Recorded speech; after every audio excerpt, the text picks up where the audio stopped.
Hello friend, Shiv coaching classes में आपका स्वागत है। कल हमने आपको अलंकार बताए थे।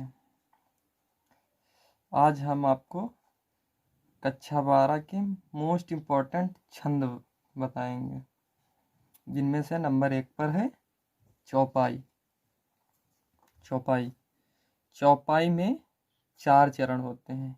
चौपाई में कितने चरण होते हैं? 4 चरण होते हैं। इसमें प्रत्येक चरण में 16 मात्राएं होती हैं। चौपाई में 4 चरण होते हैं। इसमें प्रत्येक चरण में 16 मात्राएं होती हैं। उदाहरण, बिनु पग चले सुने बिनु काना। उदाहरण क्या है? बिनु पग चले सुने बिनु काना, कर बिनु कर्म करे विधि नाना, तनु बिनु परस नयन बिनु देखा, गहे घ्राण बिनु बास असेखा। इसके प्रत्येक चरण में कितनी मात्राएं होती हैं? 16 मात्राएं। देखिए, 1 2 3 4 5 6 7 8 9 10 11 12 13 14, एक ये आए है ना 15, एक ये 16। इसके प्रत्येक चरण में कितनी मात्राएं होती हैं? 16 मात्राएं। इसके हर चरण में, इस चरण में 16 मात्राएं, इसमें भी, इसमें भी, इसमें भी। चौपाई में 4 चरण होते हैं। इसके प्रत्येक चरण में 16 मात्राएं होती हैं। इसके बाद आता है दोहा छंद।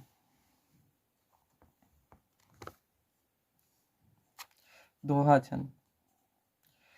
दोहा में 4 चरण होते हैं। दोहा में कितने चरण होते हैं? 4 चरण होते हैं। इसमें पहले और तीसरे चरण में 13-13 मात्राएं होती हैं।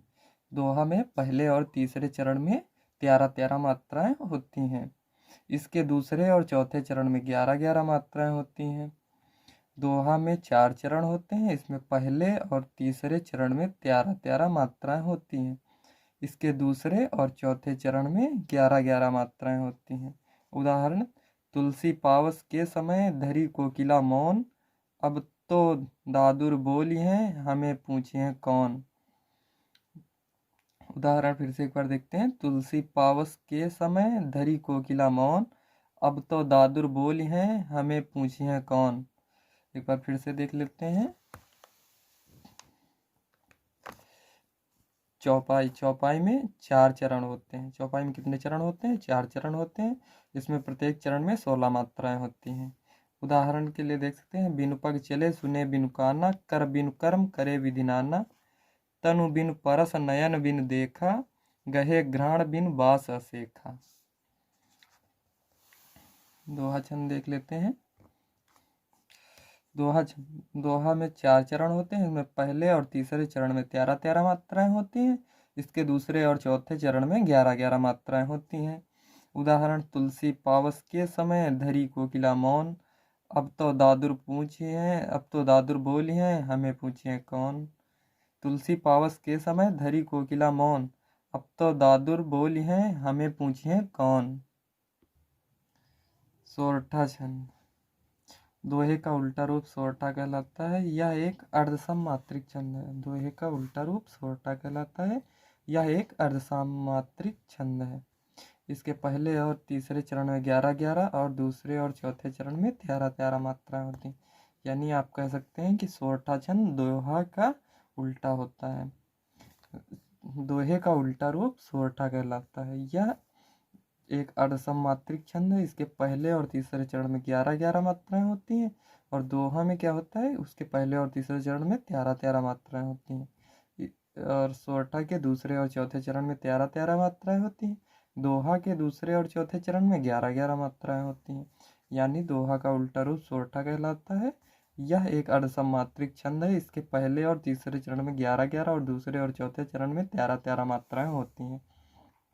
उदाहरण, जो सुमिरत सिद्धि होई, गणनायक कविर वदन, करो अनुग्रह सोई, बुद्धि रास शुभ गुण सदन। जो सुमिरत सिद्ध होई, गणनायक कविर वदन, करो अनुग्रह सोई, बुद्धि रास शुभ गुण सदन। एक बार फिर से देख लेते हैं। सोरठा छंद दोहा का उल्टा रूप सोरठा कहलाता है। यह एक अर्धसममात्रिक छंद है। इसके पहले और तीसरे चरण में 11-11 और दूसरे और चौथे चरण में 13-13 मात्राएं होती हैं। उदाहरण, जो सुमिरत सिद्ध होई, गणनायक कविवर बदन, करहु अनुग्रह सोई, बुद्धि रास शुभ गुण सदन।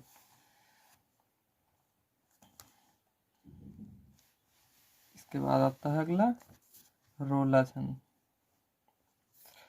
रोला छंद, रोला एक सममात्रिक छंद है। इसके प्रत्येक चरण में मात्राएं समान होती हैं। इसके प्रत्येक चरण में 24 मात्राएं होती हैं। रोला एक सममात्रिक छंद है, यानी इसके हर चरण में मात्राएं समान होती हैं। सममात्रिक मतलब समान मात्राएं। इसके प्रत्येक चरण में मात्राएं समान होती हैं। इसके प्रत्येक चरण में 24 मात्राएं होती हैं। उदाहरण, जीती जाती हुई जिन्होंने भारत बाजी, निज बल से मलमेट विधर्मी मुगल कुराजी, जिनके आगे ठहर सके जंगी न जहाजी, हैं ये वही प्रसिद्ध छत्रपति वीर शिवाजी।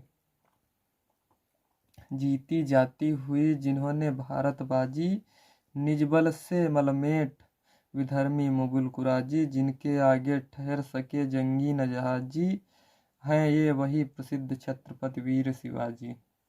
रोला